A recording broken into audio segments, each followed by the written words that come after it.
The poison of arrogance, the silent takedown. Stop scrolling, people. Get ready for one of the most spectacular financial wipeouts and silent revenge plots you will ever witness. If you live for karma and massive, unexpected twists, then prove it right now.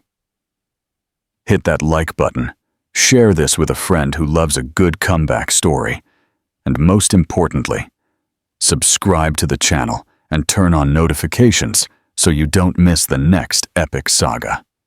Arrogance is a dangerous drug. For Julian Thorne, it was a blinding narcotic, as potent as the soaring success that had lifted him to the top. He stood on the balcony of the Grand Presidential Suite, valued at $20,000 a night, at the exclusive Azure Coast Sanctuary in Laguna Beach, California. His arm was draped around Sierra, a woman who was decidedly not his wife. He had brought his mistress to the most secluded luxury hideaway in the U.S. to celebrate the end of his 15-year marriage, assuming his wife, Clara Sterling, quiet and timid, would be at home in Greenwich, Connecticut, drowning in tears. He was about to rub his new life right in her face, but Julian made a catastrophic mistake.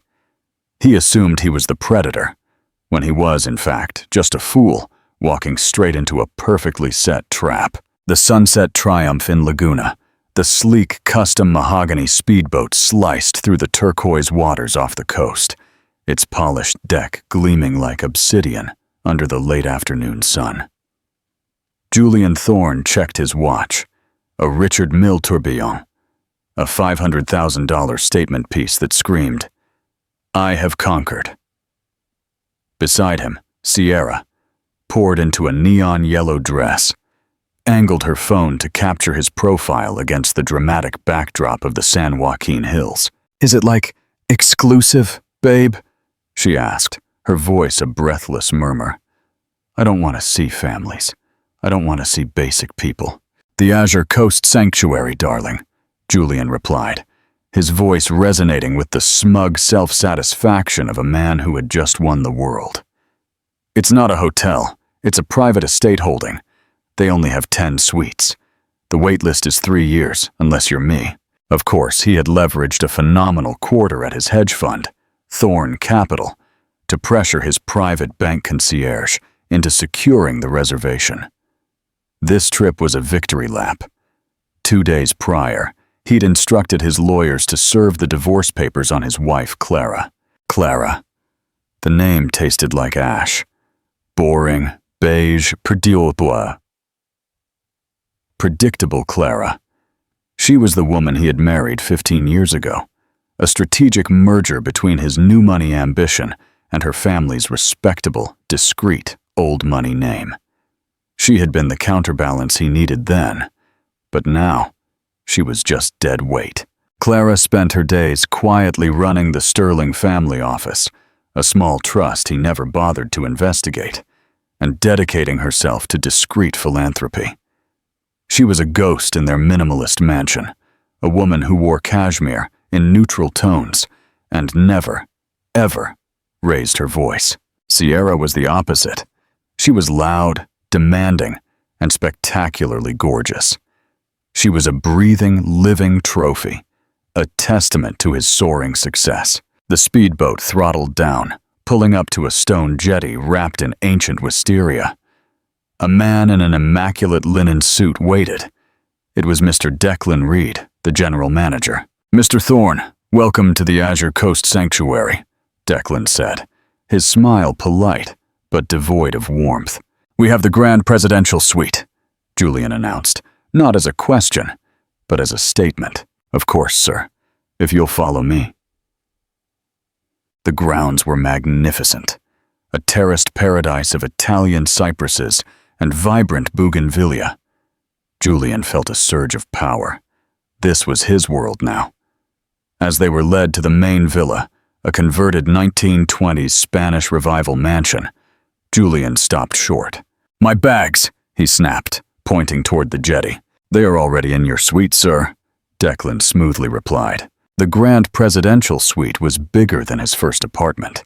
It was an expanse of marble, custom millwork, and modern Italian furniture, with a private terrace that seemed to float above the ocean. "This will do," Sierra said, collapsing onto a sun lounger and immediately starting a video for her followers. Julian, meanwhile, cornered Declan.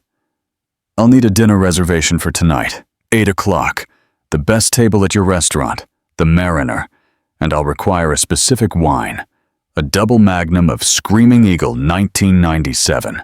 Declan's eyebrow twitched, the slightest flicker of surprise. "Sir, our restaurant focuses on indigenous California varietals. I am almost certain we do not carry that particular Napa Cabernet." "Then find it." Julian cut him off with a dismissive gesture. "Have it flown in from San Francisco. I don't care about the cost. I'm celebrating a significant personal victory." "As you wish, sir," Declan said, his voice clipped. "Will Mrs. Thorne be joining you on this trip?" Julian let out a dry laugh. "My wife? God, no. She's not exactly the Azure Coast Sanctuary type. She'll be home, likely, cataloging stamps or whatever she does. We're getting a divorce." "This," he said, gesturing towards Sierra, "is the future." Declan's expression remained unreadable. He simply nodded. "I see. Please enjoy your stay, Mr. Thorne." As the manager left, Julian popped the cork on the complimentary champagne. He felt invincible. He had his youth, or a close facsimile of it, a dazzling mistress, and a rapidly expanding fortune. He had finally cut the cord from his boring, passionless marriage. He raised his glass to Sierra. "To new beginnings," he toasted. "To us," she giggled, clinking her glass against his. The arrogance cracks. The first 24 hours were a blur of decadent indulgence, precisely as Julian had planned. He and Sierra were deliberately, extravagantly loud. They monopolized the main infinity pool, taking endless photos and ordering magnums of rosé before noon. Julian took work calls poolside, shouting aggressive instructions to his traders about how to short a new tech stock. "We're going to bleed them dry, Robert," he yelled into his phone, enjoying the gestures of annoyance from an older couple reading nearby. Sierra, meanwhile, treated the staff with casual disdain that mirrored Julian's. She sent back a plate of prosciutto and melon because the melon was too orange. She complained that the thread count of the pool towels was acceptable, but not incredible. Julian loved it. He loved her arrogance. It reflected his own. That evening, they dressed for their dinner at the Mariner. Julian was clasping his Richard Mill when his lawyer, Ethan, called from New York. "Julian, just confirming. Papers were served at Clara's residence this morning. The process server noted she accepted them personally." "And, did she cry? Did she crumble?" Julian asked, straightening his silk tie. "The server only said she was polite." "She signed and closed the door." Julian scoffed. "Polite, of course. She's probably already called her mother and retreated to the family compound in Newport. Pathetic. Good. The sooner she accepts it, the sooner I can finalize the settlement. Give her the house. I don't care. I'll buy 3 more. About the settlement, Julian." Ethan paused. "Her lawyers haven't responded yet, but the prenup is ironclad. She gets the house and the stipulated alimony. Your core assets, the fund, are completely protected." "Exactly," Julian said. "She was a nice distraction, but she can't compete in the major leagues. Now, if you'll excuse me, Ethan, I have a $10,000 bottle of wine waiting." He hung up and turned to Sierra, who was applying a final layer of lip gloss. "It's done," he said. "The anchor is officially cut." They descended the grand staircase to the restaurant. The maitre d' led them to the best table, positioned on a small private balcony overlooking the twinkling lights of the sea. It was obscenely romantic. "See?" Julian whispered to Sierra. "I own this place." Dinner started well. The food was undeniably brilliant. But Julian was waiting for his wine. Finally, Mr. Declan Reed himself approached their table, empty-handed. Mr. Thorne, my sincerest apologies. You found it, I presume, Julian said, annoyed by the interruption. Sir, as I explained, we do not stock that bottle. I contacted, as requested, our suppliers in San Francisco and even Geneva. It is not possible to source a double magnum of that vintage on such short notice. Julian felt a flush of anger. Not possible. Do you understand who I am? Not possible is not an acceptable answer. However, Declan continued, his voice dangerously quiet, we do hold one of the most select cellars in California. I would be happy to recommend a Pinot Noir from the Russian River Valley, or a cult-status Syrah that would far surpass. I don't want a Syrah, Julian snapped, raising his voice. Several diners turned to look. I wanted what I asked for. This is supposed to be a 5-star establishment. He's right, Sierra chimed in. You were told hours ago. Are you incompetent? Declan's eyes hardened, but his voice remained steady. I regret that I was unable to meet your expectations, miss. I will leave you to your meal. He turned and walked away. The nerve, Julian hissed. I'll have him fired for this. I'll buy this whole hotel and fire him myself. You should, baby, Sierra nodded, already over the wine and snapping a selfie. But the interaction left a sour taste in Julian's mouth. It was the first time since his arrival that his power had been questioned. It was a small crack in the facade of his perfect weekend, and it infuriated him. He felt a chilling sense of unease, a feeling that the deference shown to him earlier was not awe, but something else. A forced tolerance. The ghost on the balcony. The next day, Julian woke up with a dull headache. He was determined to erase the slight from the night before. He would spend the day projecting an image of such colossal wealth that the entire staff would be forced into self-abasement. He and Sierra walked out onto the breakfast terrace, clad in matching white linen. Julian was loudly detailing his plan to charter the hotel's vintage Riva speedboat for the day, when he suddenly froze. His coffee cup stopped halfway to his lips. Across the terrace, seated at a quiet table in the shade of a massive olive tree, was Clara. It was impossible. He blinked, certain the wine and the bright sun were creating a mirage. But it was her. She wasn't crying. She wasn't dressed in mourning. She wore a simple, elegant cream silk blouse and white trousers. La Europeana, he registered blankly. Her brown hair was pulled back into a simple bun. She was reading a book and sipping an espresso. She looked calm. Sierra, oblivious, was still talking. And I want them to pack a huge hamper with caviar and those tiny sandwiches and— Shut up, Julian hissed. What? Sierra asked, offended. Julian couldn't take his eyes off his wife. His wife, here, at the same hotel. How dare she? His mind raced, cycling through emotions. First shock, then burning rage. She was stalking him.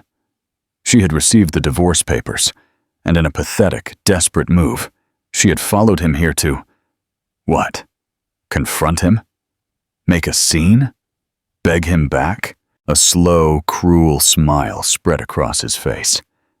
The initial shock subsided, replaced by a deep sense of satisfaction. This was even better than he had imagined. He thought she would crumble privately, in their empty mansion. But she had delivered herself to him. She had brought her humiliation to the most beautiful place on earth, right to his doorstep. Babe, what is it? Sierra asked, finally noticing his fixed stare. She followed his gaze. Oh my God, is that her? The soon-to-be ex-Mrs. Thorne, Julian sneered, his good humor restored. What is she doing here? Sierra whispered, horrified. This is our trip. It's so tacky. She looks so basic. She's desperate, darling. This is the last pathetic act of a dying animal, Julian said, savoring the moment. She thinks she can guilt-trip me. She thinks she can ruin our celebration. He watched Clara for a long moment. The most unsettling thing was her composure. She didn't look like a woman on the verge of a breakdown. She looked serene. She turned a page in her book. She ordered a second espresso from a waiter who addressed her with a familiarity that grated on Julian. Interactive question. At this point, Julian believes Clara is weak and desperate. Do you think her serenity is a sign of defeat or a hidden strength? Has the quietest person in your life ever surprised you with their power? Comment your thoughts below. Well, I'm not going to tolerate it, Sierra declared, standing up. I'm going over there and telling her to leave. No, Julian pulled her back, his mind formulating a far more delicious plan. Don't interrupt her. Let her have her breakfast. We'll be on the boat all day. The real fun, the real confrontation must be public. We wait until tonight, in the bar, just before dinner. We'll let everyone see her for what she is. What is she? Sierra asked, confused. A ghost, Julian said, his eyes glittering. And it's time to exorcise her. The public trial. The evening air was thick with the scent of jasmine. The main terrace bar was filling with the other guests. A German industrialist, a French actress, a Silicon Valley billionaire. It was a crowd of immense, quiet power. This was the stage Julian had chosen. He and Sierra took a central couch, ordering the most expensive champagne. He watched Clara enter the terrace. She was alone. She had changed into a simple navy blue silk dress. No jewelry, save for her simple gold wedding band, which she thoughtfully turned, and a pair of plain pearl studs. She took a small table by the balustrade, overlooking the sea. She ordered a glass of water with lemon. She's not even drinking, Sierra whispered, disgusted. She looks like she's trying to be boring. Time for the show, Julian said, standing up. He smoothed his custom-tailored blazer, took Sierra's hand, and began to walk toward his wife. He felt the eyes of the other guests following him. They recognized him from the pool. They recognized her from breakfast. This was going to be delicious. He stopped directly in front of her table. She looked up, her expression mild, as if noticing a waiter. Not the husband who had just filed for divorce. Clara, Julian began, his voice dripping with false pity. What a fascinating surprise. Hello, Julian, she said. Her voice even. Sierra, sensing her cue, stepped forward. I just don't understand what you're doing here, Clara. It's honestly pathetic. Can't you take a hint? He's with me. This is our vacation. Julian held up a hand, silencing Sierra with a gesture. Now, darling. Let's be gentle. She's clearly going through a difficult time.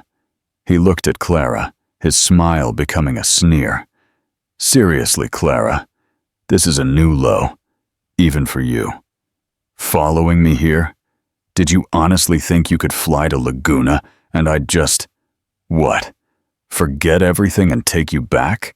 Clara took a slow sip of her water. I'm not here for you, Julian. Oh, please. Julian laughed, a harsh sound that caused the German industrialist to look over in annoyance. Who else would you be here for? Did you come to scrub the floors? I didn't realize your little family trust was doing so badly that you needed a part-time job. You need to leave, Sierra insisted. You're embarrassing yourself. You're embarrassing him. She's right, Julian said, leaning in, his voice dropping to a confidential, cruel whisper. It's over. I've moved on. I've traded up. You need to accept it. Go home. Go back to your garden, or your charities, or whatever it is you do. You don't belong in this place. This world isn't for you. It's for people who take what they want. You're just the person who gets left behind. He leaned back, arms crossed, waiting for the tears, waiting for the collapse. Clara just looked at him. She held his gaze for 10 full seconds, her eyes clear and steady. There was no pain in them.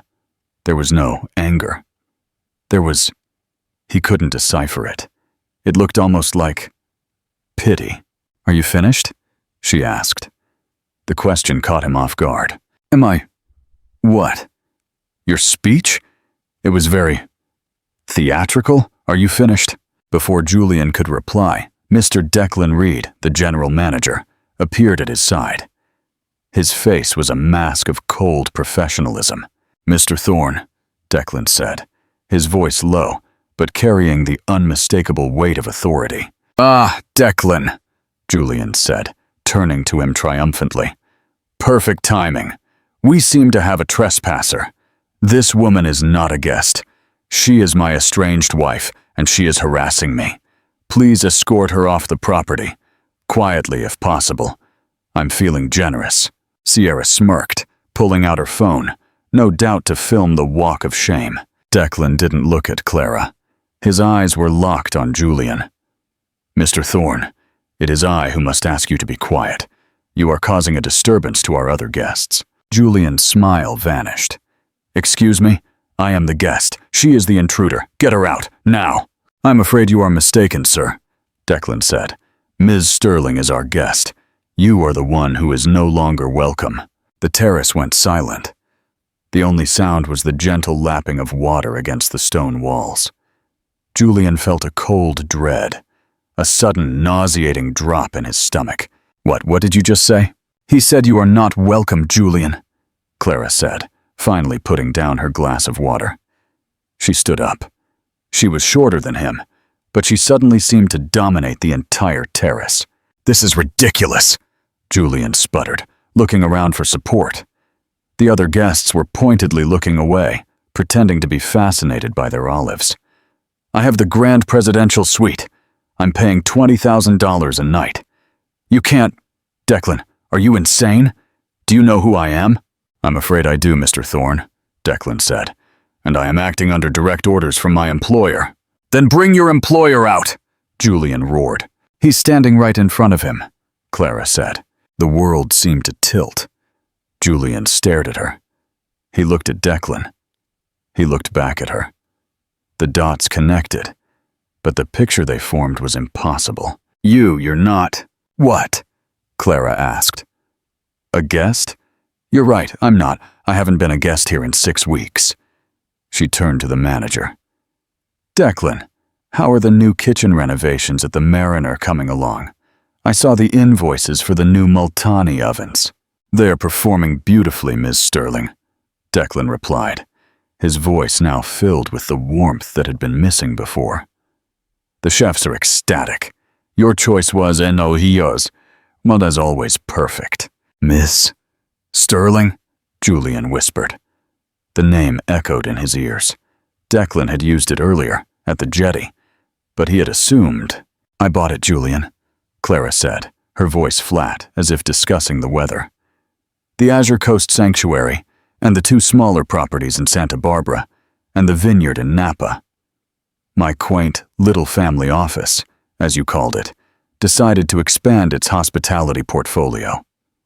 This, she gestured to the stunning villa surrounding them, is one of its smaller, most recent acquisitions. Julian's mouth opened and closed. No sound came out.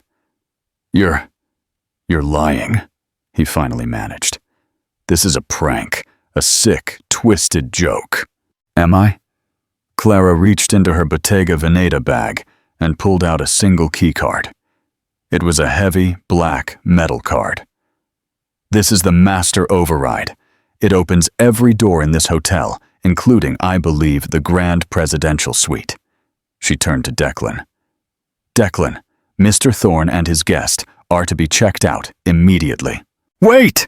Sierra shrieked, finally finding her voice. Her face was pale with shock. You can't do this!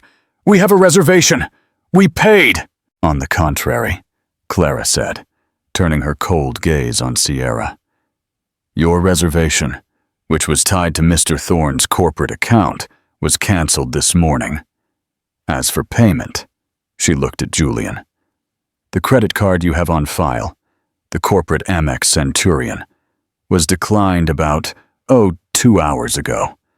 Quite a sudden dip in your available credit, it seems. Declined? It's impossible. My fund is worth 9 figures. I have an unlimited credit line. You had an unlimited credit line, Julian, Clara corrected him. You see, that's the other thing I've been busy with. What? What other thing? Julian asked. But he dreaded the answer. The air had become thin. He couldn't draw a deep breath.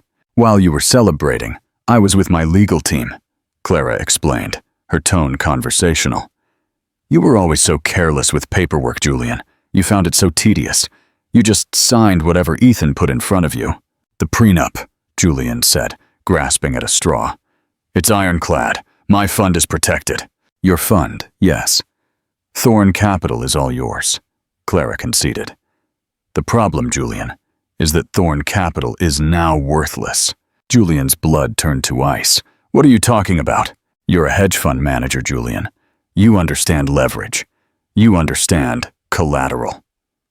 She began to walk slowly toward him, and for the first time, he found himself stepping backward. The seed capital you used to start your fund 15 years ago, she continued. The angel investment you thought you'd wheedled out of that old banker. That wasn't him. It was my father. It came from my family trust. But it wasn't a gift, Julian. It was a loan. A loan collateralized not just by the fund's assets, but by every asset tied to the trust. And when you married me, you signed a waiver granting me, as the executor of my father's estate, total control by proxy over that collateral in the event of severe personal misconduct. I believe adultery, particularly with an employee, yes, I know Sierra was your marketing assistant, counts. The papers you signed this morning weren't divorce papers, Julian. They were default notices. Julian's phone, which had been silent all day, suddenly vibrated. He pulled it out with a shaking hand. A text from his COO, Robert. Margin call. All lines. JP Morgan is pulling our credit. Julian, what did you do? Another buzz. His private bank. Urgent. Immediate repayment demanded on all personal loans. Another. Thorn Capital assets. Frozen pending investigation. While you were at the pool, Clara said, I executed the note. The entire thing. The stocks you were shorting. My fund took the long position, backed by a consortium I put together. Your little bleed them dry scheme? You were betting against me, and you lost. She pointed to his wrist. That Richard Mill, the house, the jet you flew in on. They weren't yours, Julian. They were borrowed, and the loan has been recalled. Julian stumbled backward, hitting a stone pillar. He wasn't just divorced. He wasn't just embarrassed. He was ruined. He was nothing. The entire edifice of his life, his wealth, his power, had been a house of cards balanced on his wife's boring family trust. He looked at Sierra. Her face was a mask of horror and calculation. She was looking at Julian, but not with sympathy. She was looking at him as if he were a contagious disease. Julian, she whispered, her voice tight with panic. Is it true? Julian couldn't speak. He just stared at his phone, watching his life evaporate in a series of text messages. Oh my God, Sierra said, stepping away from him. Oh God, I need to use the restroom. She turned and fled. Not toward the restrooms, but back toward the lobby. She didn't look back once. Julian stood alone, surrounded by the quiet hum of the wealthy guests who were now openly watching him. He looked at Clara, the ghost, the beige, boring, predictable woman who had just dismantled his entire world before her water glass had even warmed up. Why? He whispered. The only word he could find. You asked me if I came here to scrub the floors, Clara said, her voice devoid of triumph. It was just definitive. I came here to sign off on the quarterly reports. You just happened to be here too. She signaled to Declan. Two large, polite, and unyieldingly firm security guards materialized from the shadows. Declan, Clara said, turning her back on Julian. Please show Mr. Thorne to the service exit. His belongings are being brought down. She walked away. not toward the restaurant, but toward a private study. A man Julian hadn't noticed before, a distinguished man in a dark suit, his lawyer, he realized now, stood up as she approached, holding a portfolio of documents for her to sign. "Wait!" Julian screamed. "Clara, wait! We can talk about this!" But she didn't turn around. She simply disappeared inside, the door closing with a quiet, expensive click. The descent into darkness. The humiliation was a physical thing, a cold, heavy blanket that choked the air from his lungs. The two security guards, both named Marco, never laid a hand on him, but their presence was a cage. They moved with the inexorable calm and certainty of men who dealt with unpleasant situations for a living. Their professionalism, a far deeper insult than any open aggression. Julian, who had commanded boardrooms with a single glance, was now led like a stray animal.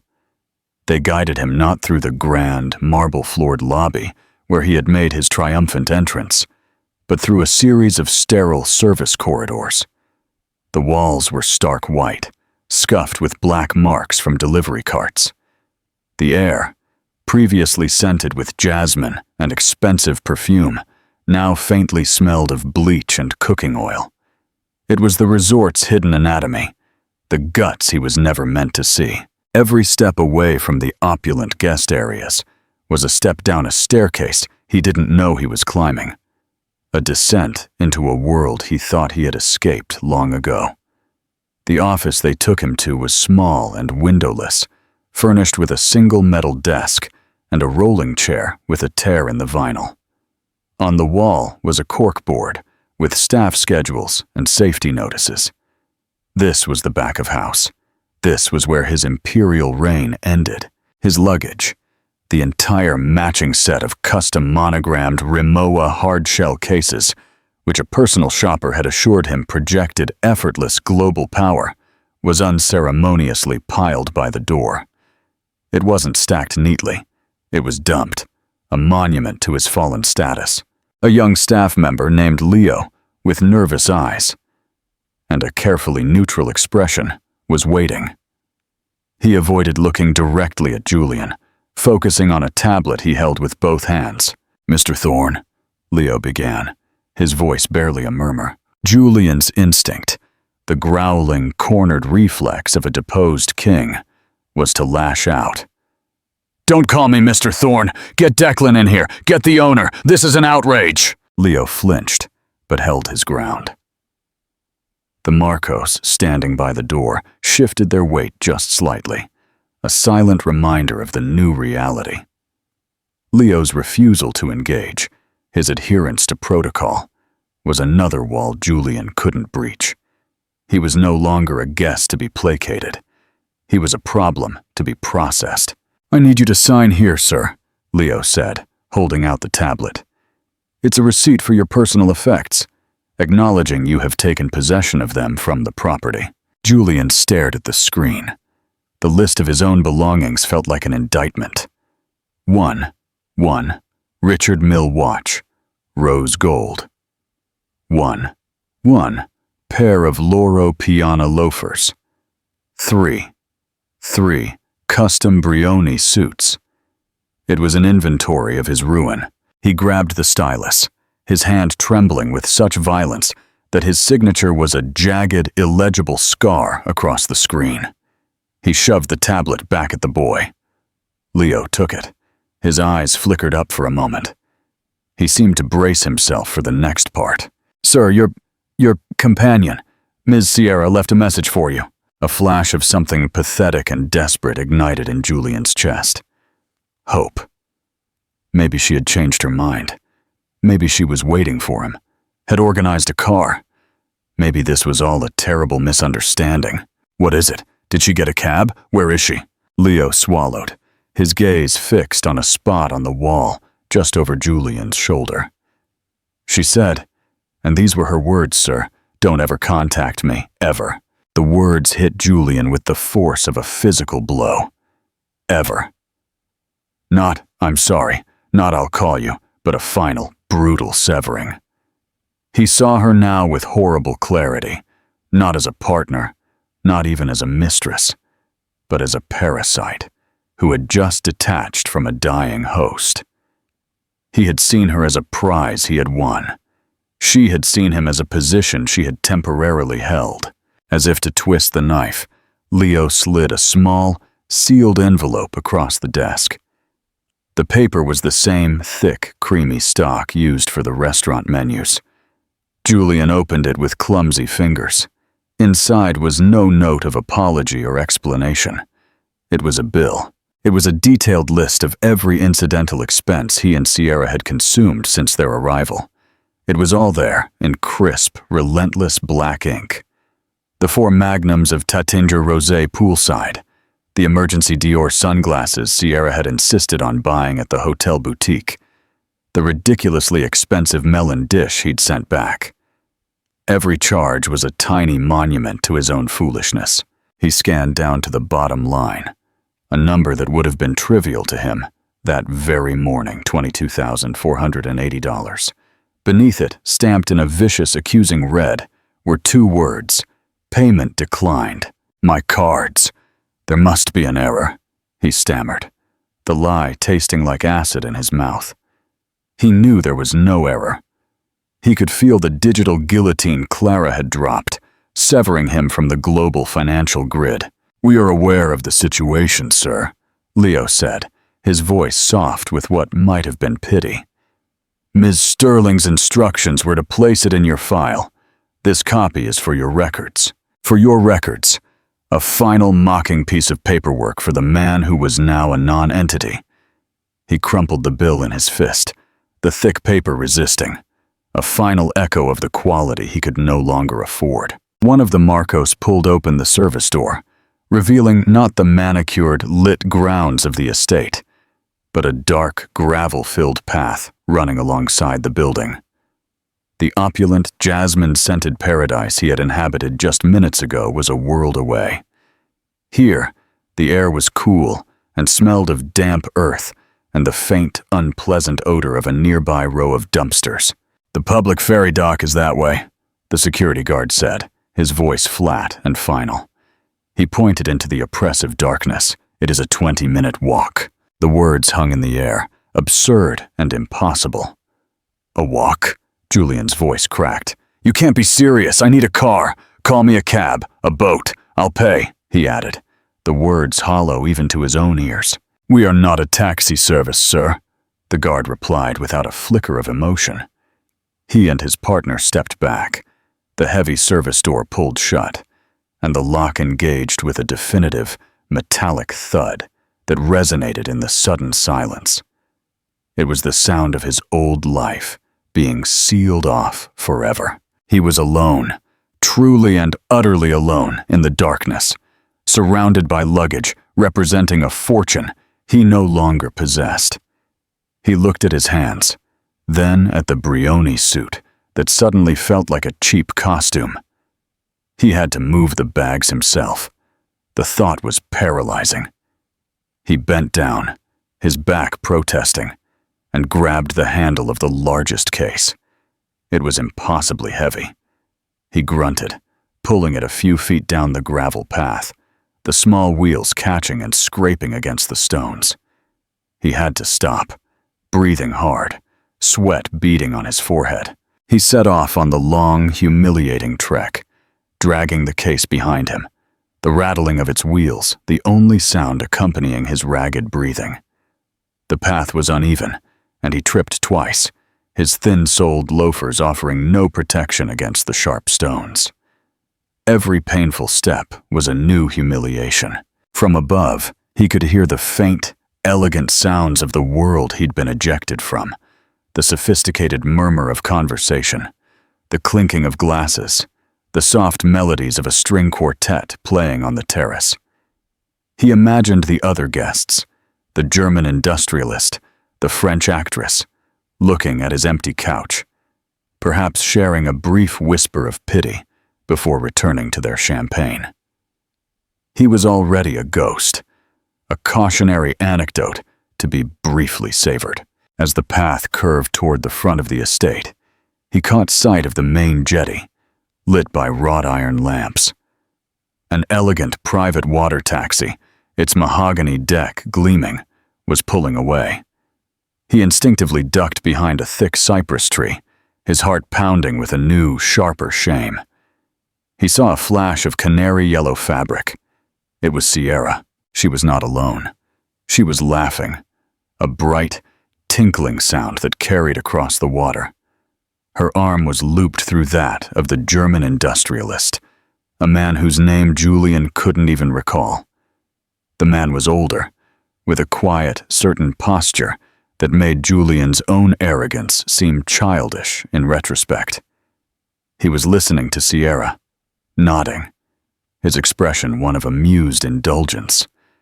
It was the same look Julian himself had worn just yesterday.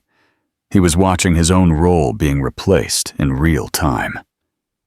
Sierra leaned her head against the man's shoulder, looked up at him with wide, adoring eyes, and then they were gone, the boat accelerating into the darkness, leaving a bright wake on the black water. She never looked back. Julian felt a wave of nausea. He leaned against the rough bark of the tree, the reality of his situation pressing in on him. He hadn't just been a provider. He had been a stepping stone, a temporary convenience.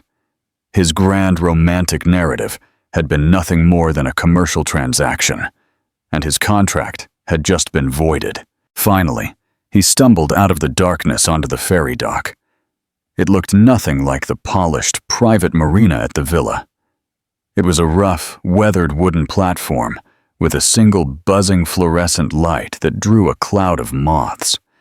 A few other people were waiting, a young couple with backpacks, an older woman with a shopping bag, a local fisherman smoking a cigarette. They looked at him, at his ridiculously expensive, dirtied suit and his mountain of luggage, with open curiosity. He was a sideshow, the man who had fallen out of the sky. He sat down on his largest suitcase, the monogram JT seeming to mock him. High above, on the hill, the Azure Coast Sanctuary glowed like a private constellation. He could see the lights on in the grand presidential suite, his suite, where housekeepers were already erasing every trace of his existence. Then, his eyes were drawn to a different set of windows, in a wing of the villa he hadn't even known existed. A large corner office, lights blazing.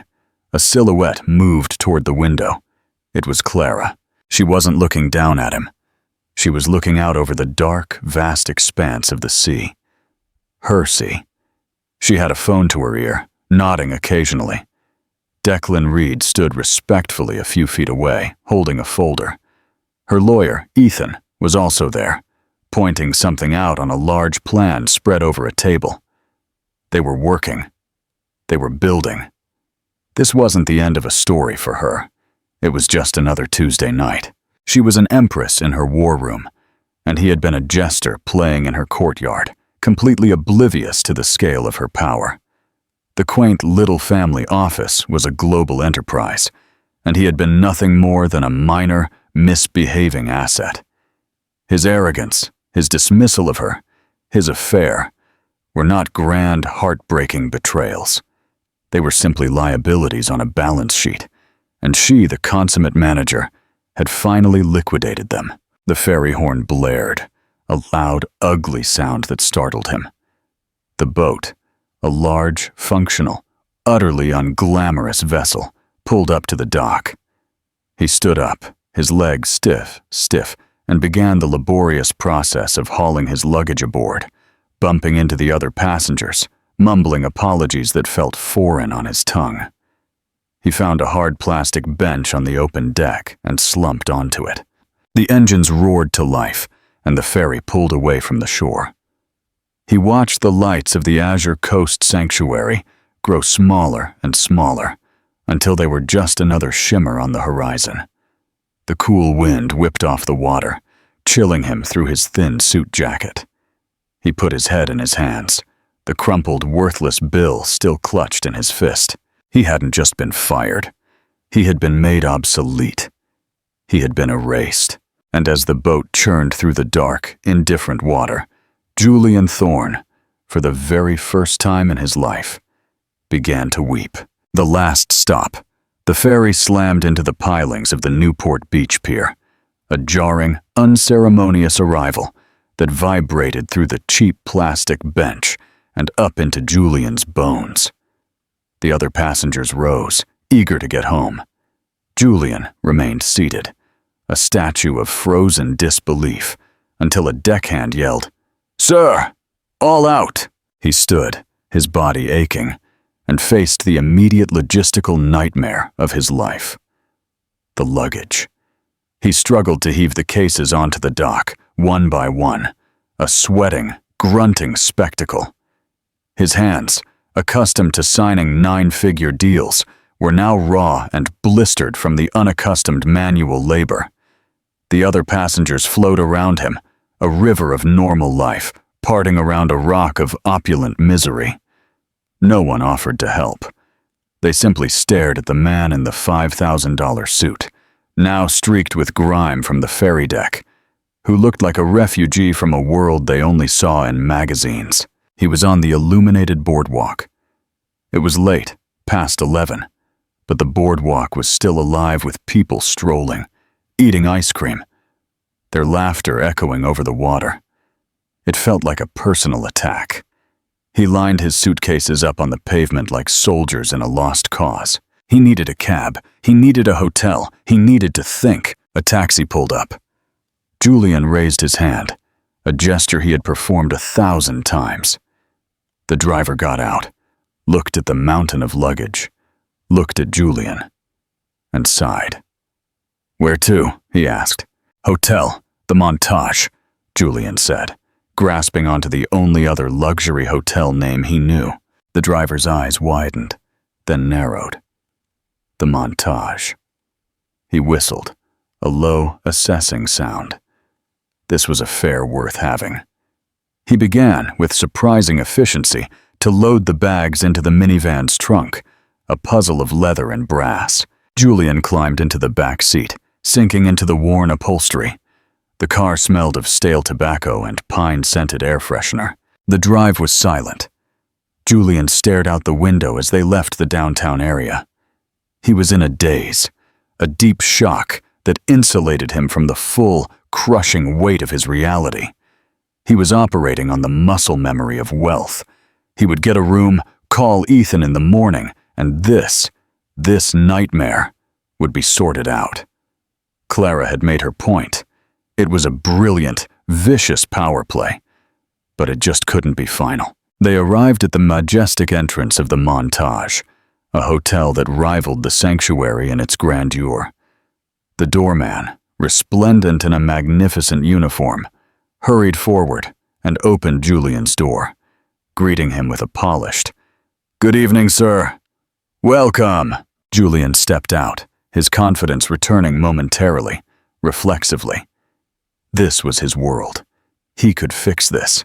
He strode into the lobby, a breathtaking expanse of marble, chandeliers, and priceless antiques.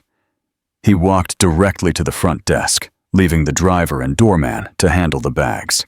"A suite, please," he told the clerk, a woman whose smile was a masterpiece of professional hospitality.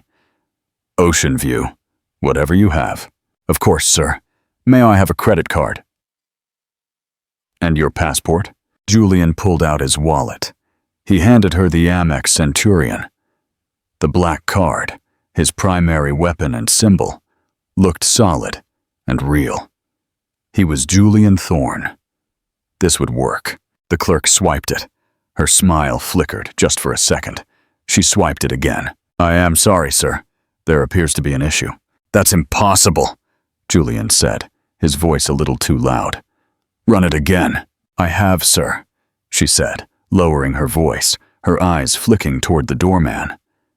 "It is declined." Declined? The word was alien. Fine. He was annoyed, not panicked. Not yet. He pulled out his J.P. Morgan Reserve card. "Try this one." She swiped it. The result was the same. Her smile was gone, replaced by a mask of polite suspicion. "This one as well, sir." "This is ridiculous," Julian said, his voice echoing in the cavernous lobby. A couple dining on the terrace turned to look. "Your system is broken. Call the bank." "Sir, it is nearly midnight," the clerk said. Her patience had clearly run out. "Both cards are declined." Julian's blood ran cold. The shock was fading, replaced by a freezing, creeping terror. It was real. Clara had done it. She had severed every line. He fumbled in his wallet. Cash. He had cash. He had withdrawn $1,000 at the airport for minor expenses. He'd given some to Sierra. He pulled out what was left, about $700. "Here," he said, pushing the bills across the counter. "This is for the deposit. I will straighten out the cards in the morning." The clerk looked at the small pile of cash with contempt. "Sir, our rooms start at $3,000 a night. This is not enough for a deposit or even one night, but I just need a room." "I'm afraid we have no availability for you, sir," she said. The final polite words of the execution, a discreet signal, and a security manager, not a bellman, was suddenly at Julian's elbow. "Sir, if you'll come with me, come at me, please." He was escorted back outside. The doorman, his face now a mask of disdain, was pulling his last suitcase out of the taxi. The driver stood, arms crossed, his expression furious. "My fare," the driver snapped. "To Laguna and the weight, $120. Julian stared at him. $120 for a ride that ended in his own expulsion. He looked at the $700 in his hand. He thrust the money at the man, his hand shaking. The driver counted it, handed him some change, got into his cab, and sped away, leaving Julian alone on the sidewalk, a pariah at the gates of paradise. He was stranded. It was past midnight. His luggage, his beautiful, useless luggage, was piled around his feet like a barricade. He couldn't stay here. He looked at the stack, 3 large suitcases, a garment bag, his briefcase. He couldn't carry it all. He made a decision. It was the first decision of his new life. He opened the largest case, his hands tearing through the contents. He pulled out a pair of jeans, a simple polo shirt, his toiletry kit, and his laptop.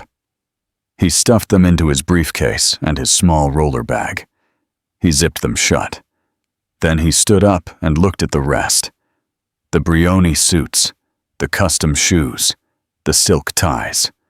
Thousands upon thousands of dollars of his old life, sitting on a sidewalk in California. He turned his back on them.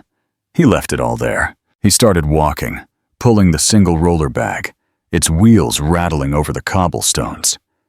He walked away from the sea, from the lights, from the world he knew. He walked for what felt like hours, his feet screaming in his thin leather shoes. He headed for the one place he knew would be open, the train station.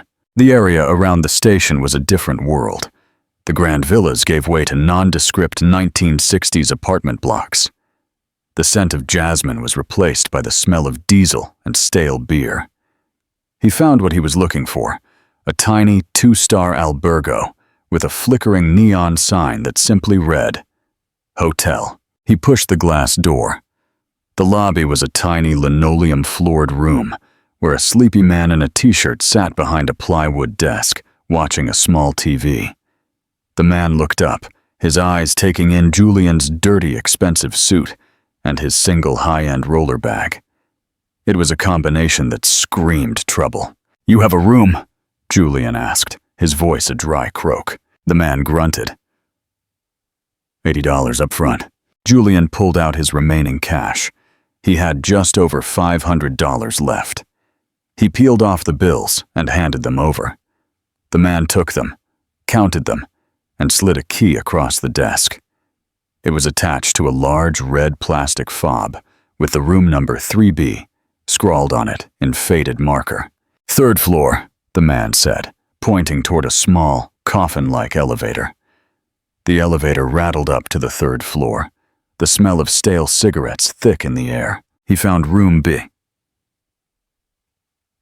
The key barely worked in the lock, but after a struggle, the door sprang open. The room was a cell. It was dominated by a lumpy double bed covered in a thin brown and orange bedspread. A single bare bulb hung from the ceiling. The bathroom was a tiny plastic cubicle with a flickering fluorescent light that buzzed like an angry insect. The only window looked not onto the sea, but onto a narrow, dark alleyway, where he could hear the rattling of dumpsters and a distant argument in Spanish.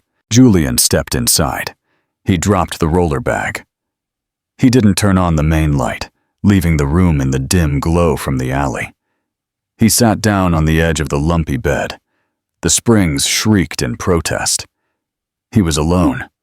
He was in a cheap hotel near a train station. He had $500 to his name. He caught his reflection in the cheap, warped mirror hanging on the wall.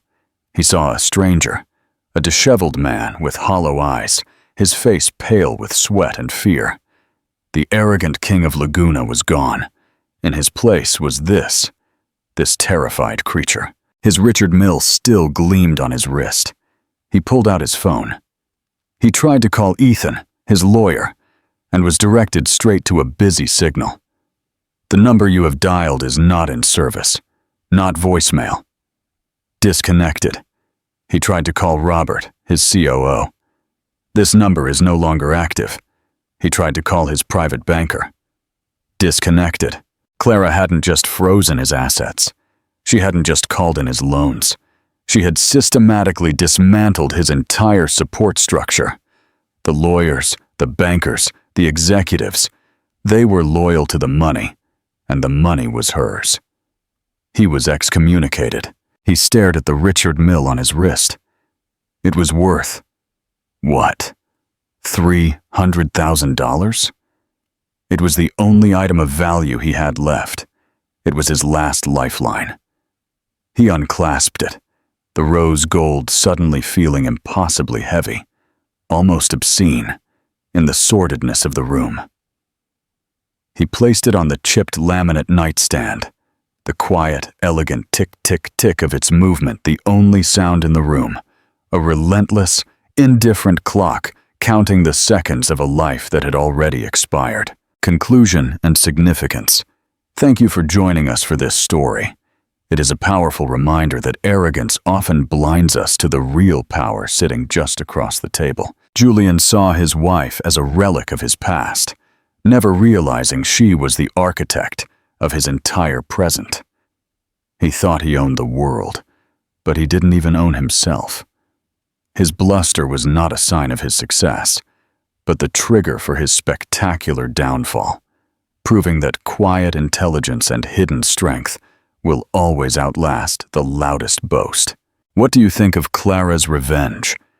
Was it a perfectly executed power play, or a calculated move she had been planning for years? Should she have let him go quietly?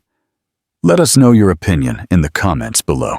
If you enjoyed this story and want more tales of dramatic justice and incredible twists, please like this video, share it with someone who loves a good story, and most importantly, hit that subscribe button and turn on all notifications.